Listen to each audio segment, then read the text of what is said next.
My identity to Mexico is very slim. For one, I don't speak Spanish. I'm not from there. I don't do any of the same stuff that they do there. So like I said before, I'm purely Canadian. When I look in the mirror, I just see I see a face, but I don't even know where it comes from. I kind of consider myself Caucasian in a way, because at school I don't have very many Asian friends because I usually can't connect with them because they usually are speaking Chinese or something and I can't understand them. So, and also with sports, a lot of Asians don't play the sports that I play.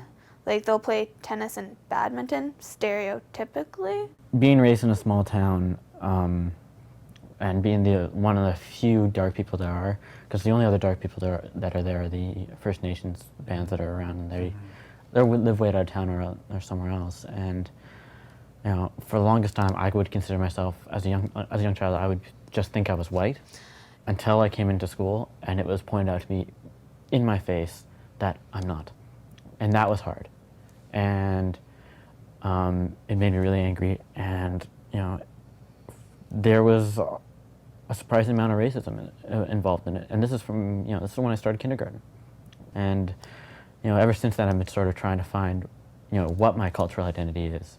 And I figured, in this day and age, I figured it doesn't matter what my ethnic cultural identity is. If I align and I just have to be true to myself. So what you see before you is sort of the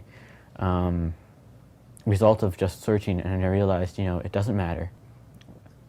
People just need to accept me for who I am, and that's it. And if they can't, I don't want to hang around them. I'm mestiza, which from Peru, so that means I've got indigenous Peruvian background as well as Spanish. And I've been reconnecting more, I suppose, with, or identifying more with the indigenous side of Peru and that culture, especially in my university studies, doing Latin American studies, First Nation studies, and looking at the Americas, essentially. I think it's hard for me to come up with a word that describes my racial identity, because I know that I'm Korean, I look Korean, I look Asian, but I don't necessarily feel it. And I don't know, it's kind of hard. When I went to university, and I went to UBC, University of British Columbia, and there was a large proportion of Asian students. And I remember this one time in first year when this Asian student, I think she was Chinese, she was like, you're not really Asian. And I was just like, what? I don't know what you're talking about. And it's you're Korean, but you're not really Korean because you don't act it, and I don't know what it is to act it, but I guess I didn't. Yeah, I feel the same. I don't feel Aboriginal. I don't look it that much, but I know a lot about it, but I don't feel like I am. Race is always a tricky issue. I think that as adoptees, and especially adopted into multiracial families, we threaten people's preconceived ideas of race, or what a family should be, or what this person of this color should act like. I think that a journey towards discovering who we are, or do we fit into this race? Do I feel Canadian? Do I feel Black? Maybe adoption makes it more difficult, or maybe it just makes it a little more interesting. I feel that I am Haitian, but I feel that people need to put you in a box and need to sort you out that, oh, Black people act this way.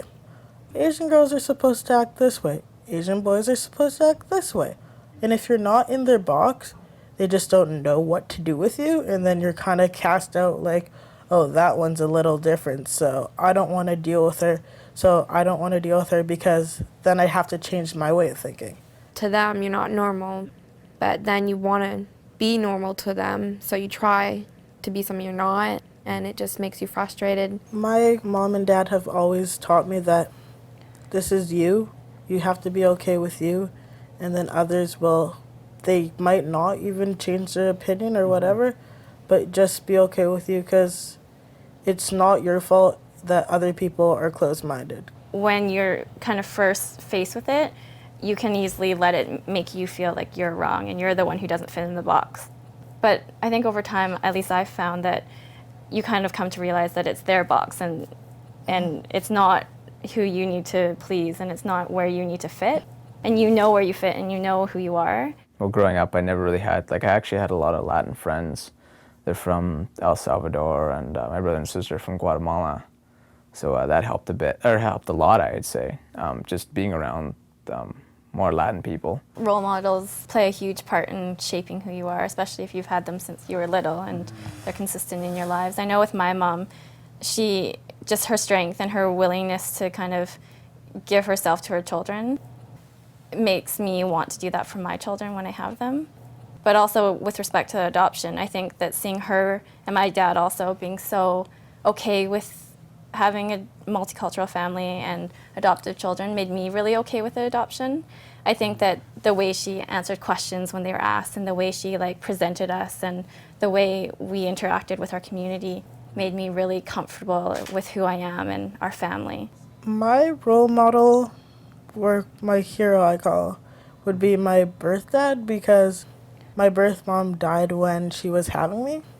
I think of him as my hero, kind of, because he had the strength to leave his other children, protect them, and walk all the way to the orphanage to give me up, and even though it would be hard.